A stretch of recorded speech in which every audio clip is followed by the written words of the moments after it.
प्रश्न है यदि 0.4x प्लस 1/x बराबर 5 है तो 0.064x³ प्लस 1/x³ का मान ज्ञात करें। ठीक है, अब इसमें वो रूल्स अप्लाई नहीं करना है कि x प्लस 1/x बराबर k, क्योंकि x के गुणा में कुछ संख्या दे रखी है, इसकी वजह से 0.4x प्लस 1/x बराबर 5 है।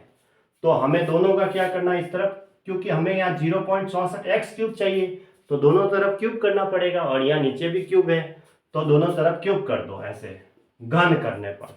ठीक है, अब a प्लस बी क्या होल क्यूब का फॉर्मूला लगाना है, a क्यूब करेंगे। देखो x का क्यूब तो x³ होता है, 0.4 है, इसका क्यूब कैसे होगा 0.4 गुणा 0.4 गुणा 0.4, 4 को 4 से गुणा किया 16, 16 को 4 से गुणा किया 64।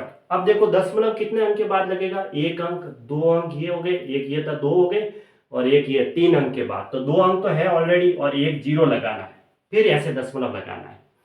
ठीक है, तो 0.064x³ ऐसे हुआ ये, प्लस बी क्यूब यानी कि 1/x³ प्लस 3ab, ए की जगह तो है 0.4x, ये लो, और बी की जगह है 1/x, फिर a प्लस बी यानी कि 0.4x प्लस 1/x बराबर 5 का क्यूब 125 ऐसे। ठीक है, अब हमें ये तो निकालना ही है, ये तो फाइंड आउट करना है। अब ये x से x तो कट गया और इसकी वैल्यू पुट कर दो यहाँ से, 0.4x प्लस 1/x की वैल्यू कितनी दे रखी है 5। ठीक है, अब ये तो निकालना है हमें, इसको लिख देता हूँ मैं यहाँ से डायरेक्ट, 3 गुणा 0.4 और इसकी वैल्यू दे रखी है हमें 5 बराबर 125। ठीक है, ऐसे। अब देखो इस पॉइंट को हटा के भले नीचे 10 लगा दो, लगाना चाहो तो, क्योंकि एक अंक के बाद दशमलव है, ये 2 बार कटेगा तो ये 2 बार जाएगा, 3 दूनी 6, 6 को उधर भेज दो, 125 में से -6 होगा तो कितना आएगा 119, 119 इसका राइट आंसर हो गया। वो किसके बराबर हुआ 0.064x³ प्लस 1/x³ के बराबर। ठीक है, ये ऐसे बताना था, ऑप्शन सी सही है।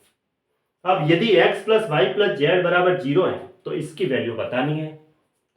अब देखो नीचे यहाँ वाई जेड है, जेड एक्स है और एक्स वाई है। ठीक है, और यहाँ कॉन्स्टेंट में ऑप्शन में ए की जगह डी है, बाकी सब एक्स वाई जेड में भी रिलेशन है, तो इसको सॉल्व कर लो। पहले तो x² बटा वाई जेड है, देखो ये, और y² बटा जेड एक्स है, और क्या है z² बटा एक्स वाई, इसका मान बताना है। तो अब इसमें एक्स वाई है, इसमें वाई जेड है, इसमें जेड एक्स है। ठीक है, तो हमें क्या एलसीएम मिल रहा है, देखो वाई आ रहा है, वाई एक ही बार है तो एक्स वाई जेड एलसीएम आ रहा है यहाँ, क्योंकि सब है, एक में एक्स वाई है तो दूसरे में वाई जेड है और तीसरे में जेड एक्स है, तो एक्स वाई जेड को हम एलसीएम लेंगे। अब इसका भाग इसमें देंगे, वाई जेड से वाई जेड कटेगा तो एक्स रहेगा, एक्स को x² से गुणा करेंगे तो x³। उसी तरह जेड एक्स का भाग इसमें देंगे तो जेड एक्स से जेड एक्स कटेगा, सिर्फ वाई रहेगा, वाई का क्यूब हो जाएगा इधर, उसी तरह यहाँ जेड³ हो जाएगा। अब हमें दे रखा है x plus y plus z बराबर 0, यानी a plus b plus c बराबर 0 है, तो a³ plus b³ plus c³ बराबर 3abc होता है, तो इसलिए यहाँ लिखेंगे 3xyz, और नीचे क्या दे रखा है xyz, ये xyz से xyz कटा तो 3 इसका आंसर आ गया, यानी ऑप्शन डी सही है।